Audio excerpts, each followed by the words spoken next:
ಅಪಘಾತ ಪ್ರಕರಣವೊಂದಕ್ಕೆ ಸಂಬಂಧಪಟ್ಟಂತೆ ಬಸ್ ಮಾಲಕರಿಂದ ಕಾನೂನು ಬಾಹಿರವಾಗಿ ಪರಿಹಾರ ತೆಗೆಸಿಕೊಟ್ಟ ಆರೋಪದಲ್ಲಿ ಹಿಂದೂ ಜಾಗರಣ ವೇದಿಕೆಯ ಜಿಲ್ಲಾ ಸಹ ಸಂಚಾಲಕ ಸಮಿತ್ ರಾಜ್ ಧರೆಗುಡ್ಡೆಯನ್ನ ಮೂಡುಬಿದ್ರೆ ಪೊಲೀಸ್ ಇನ್ಸ್ಪೆಕ್ಟರ್ ಸಂದೇಶ್ ಕುಮಾರ್ ಗುರುವಾರ ಬಂಧಿಸಿದ್ದಾರೆ.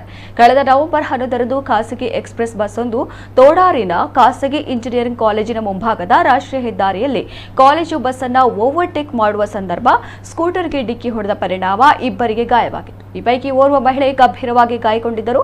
ಸುದ್ದಿ ತಿಳಿಯುತ್ತಿದ್ದಂತೆ ಎಬಿವಿಪಿ ವಿದ್ಯಾರ್ಥಿಗಳು ಹಾಗೂ ಸಾರ್ವಜನಿಕರು ಸ್ಥಳದಲ್ಲಿ ಜಮಾಯಿಸಿ ಬಸ್ಸಿಗೆ ಕಲ್ಲು ತೂರಾಟ ನಡೆಸಿದ್ದರಿಂದ ಸ್ಥಳದಲ್ಲಿ ಉದ್ರಿಕ್ತ ವಾತಾವರಣ ಉಂಟಾಗಿತ್ತು. ಈ ವೇಳೆ ಸ್ಥಳದಲ್ಲಿದ್ದ ಹಿಂದೂ ಜಾಗರಣ ವೇದಿಕೆಯ ಜಿಲ್ಲಾ ಮುಖಂಡ ಸಮಿತ್ ರಾಜ್ ಬಸ್ ಮಾಲಕ ರಫೀಕ್ರಿಂದ ಗಾಯಾಳುಗಳಿಗೆ 5 ಲಕ್ಷ ರೂಪಾಯಿ ಪರಿಹಾರವನ್ನ ಕೊಡಿಸಿದ್ದರು ಎನ್ನಲಾಗಿದೆ. ಸಮಿತ್ ರಾಜ್ ನನ್ನಿಂದ ಬಲವಂತವಾಗಿ ಗಾಯಾಳುಗಳಿಗೆ 5 ಲಕ್ಷ ರೂಪಾಯಿ ಪರಿಹಾರ ಕೊಡಿಸಿದ್ದಾರೆ.